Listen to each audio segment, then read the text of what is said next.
بسم الله الرحمن الرحيم، والصلاة والسلام على أشرف الخلق أجمعين، سيدنا محمد نبي الأمة ومن اتبع هداه إلى يوم الدين.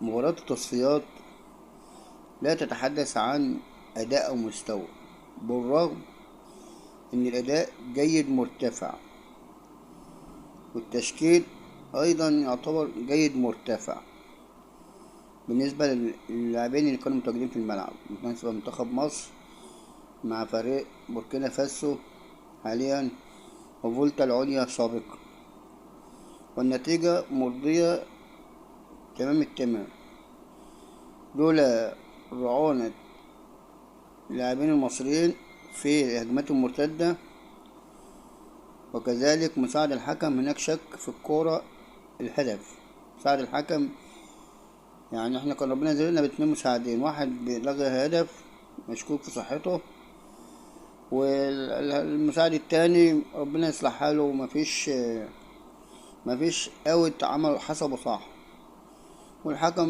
ما شاء الله بسم الله ما شاء الله زي هنا في مصر. سبحان الله، زي ما يكون ربنا بيعاقبنا اللي بينزلوا لنا حكام اقل من مستوى هنا في ماتشات الدوري المصري، ربنا بينزلوا لنا بحكام اقل من مستوى منتخب مصر.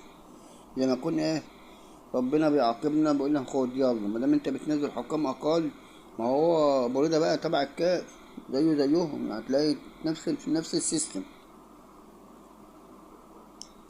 حكام اقل من مستوى. ليه؟ ما نعرفش.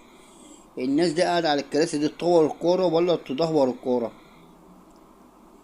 كده منتخب المصري في الصدارة، وحسام حسن يسير على خطى صحيح وتصدره للمجموعة، وتبقى لنا فوز وحيد من مباراتين القادمتين، الجولة التاسعة والعشرة.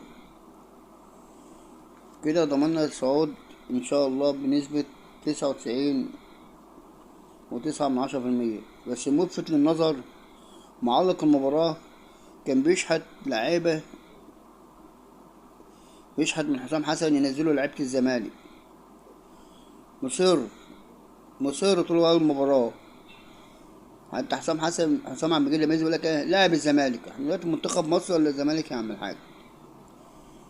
عم الحاج، علقوا كويس بقى يا عم جماعة، ارحموني. دول منتخب مصر، مفيش حاجة اسمها أهلي زمالك كده.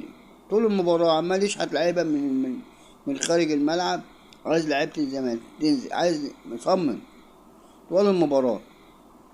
خليك في المباراة من حاجة، والحمد لله النتيجة حلوة، والنتيجة دي